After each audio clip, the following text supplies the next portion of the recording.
सांगितलं ना तसं आमच्या मैत्रीचा पण एक नियम आहे, मोठं व्हायचं तर एकमेकांसोबतच आणि मैत्रीत कधी गद्दारीचा डाग लागून द्यायचा नाही आणि मैत्रीत बेईमानी करून तर मोठं कधीच व्हायचं नाही. कळलं असेल तुला, तू एवढा हुशार आहेस. चला येतो, मंडळ आपला आभार आहे.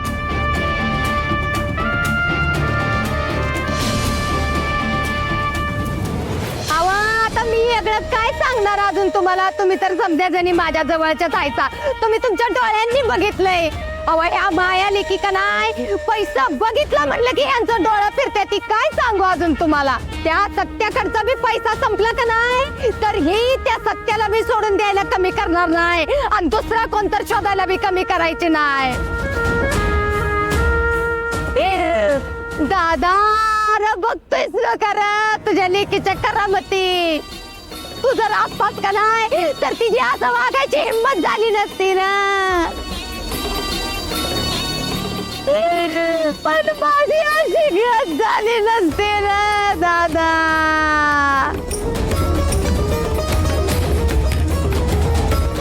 वन्सअप तुम्ही बस समत्यांसमोर तमाशा नका करू.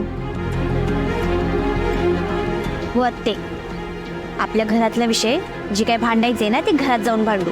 की तसा दारात नको तमाशा करूस.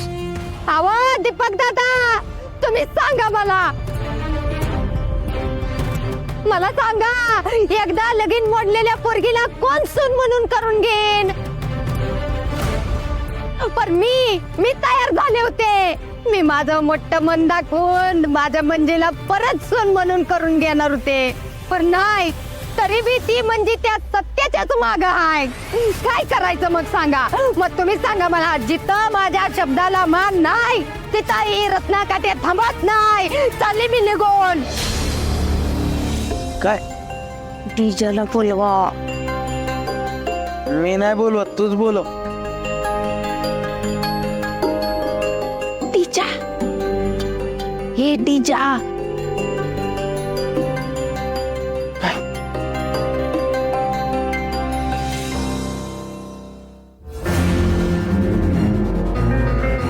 हा बघ डीजा, आता आम्ही इथलं गेलो का नाही की तू मागणं कालवा कराय सुरुवात कर, रडाय सुरुवात कर. तू काय म्हणायचं, माझं मम्मी पप्पा मला पाहिजे ती, माझं मम्मी पप्पा मला पाहिजे ती, त्याच्याशिवाय मी जेवणारच नाही असं म्हण आणि कालवा कर. काय मम्मी, अरे मला वाटलंच होतं तू अशी सहज कशी जाशील घर सोडून. पण सॉरी, मी तुम्हाला कुठली बी मदत करणार नाही. हे असं नाटक करता नाही येणार मम्मी मला. आणि मी काय म्हणतो, तू आणि पप्पा काही दिवस जाच गावाला आणि मग या. मामी एवढ्या चांगल्या आहेत तेव्हा बी तुम्हाला घेतील घरात. उगीच नाही मी तुला बिनभुरशाचा आमदार म्हणेत. आमचंच नाणं खोट, त्याला कोण काय करणार आहे. दिजा, आई बाप निघून गेले ना तेव्हा किंमत कळन तुला. पूजा येऊ का ग बाय. जरा ध्यान दे बर का. आता मी नाही इथं घोरपडेन बाय. येते बर का. जरा ध्यान ठेवा. शिंदे बाई येऊ का. नका अडवू नका आता मला अजिबात. जादवीन बाई येऊ का. आता काय करायचं आलंय आमच्या नशिबात. काय ग सुनंदे, मंजू खरं सत्यावर लग्न करणार आहे. होय,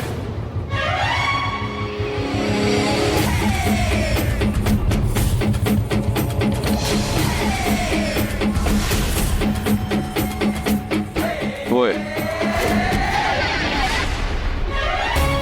वाघमारे परत लग्न करणार आहेत माझ्यासोबत.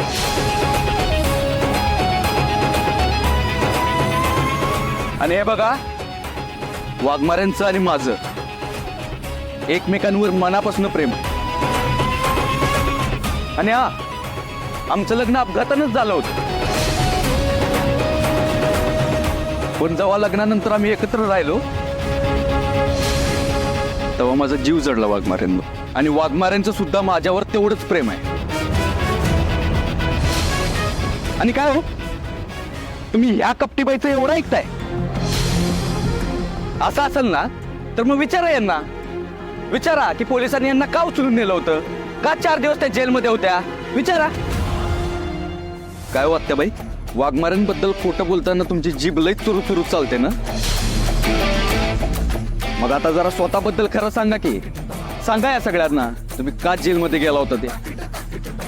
होय काटे बाई, काय झालं होतं? आम्ही बघितलं होतं तुम्हाला पोलीस घेऊन जाताना. वय काहीतरी झालं होतं, पण काय झालं होतं ते माहित नाही मला. सांगा ना मला काय झालं. अगं मी सांगते की तुला, हिच्यावर मंजूला छळ करण्याचा आणि तिला किडनॅप केल्याचा आरोप होता.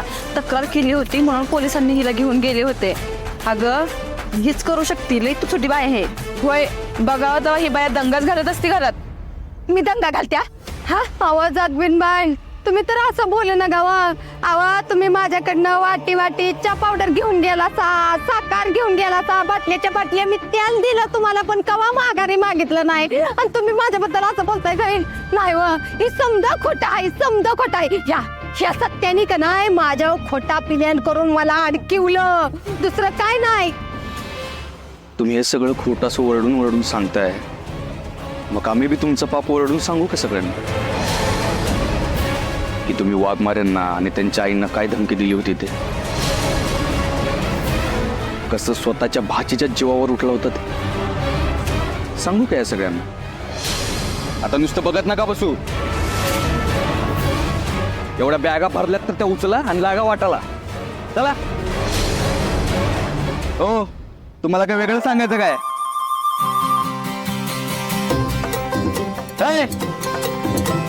इकडं बाहेर निघा.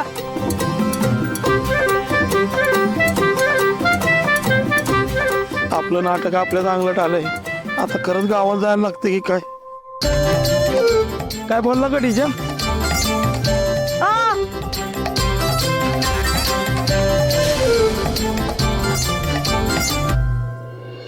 वंश खरंच घर सोडून गेले असतील.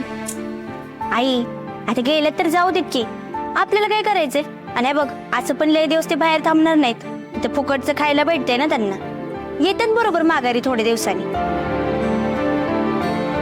आणि आई मी काय म्हणतोय, जर त्या खरोखर घर सोडून गेल्या तर काय फरक पडतोय? तसं बी त्यांच्यामुळे किती त्रास झालाय तुम्हाला, किती भोगावं लागलंय. ते खरंय, पण असं आपल्याच घरातल्या माणसाला बाहेर ठेवणं बरोबर नाही. किती बी झालं तरी आत्या आहे माझी ती. बरोबर बोलते मंजू. आणि सत्यजित राव जेव्हा हे गेले ना तेव्हा त्याच आमच्या मदतीला धावून आल्या त्या. आणि आईन अडचणीच्या काळात त्यांनी आम्हाला मदत केली, आणि हे विसरून नाही चालणार आम्हाला.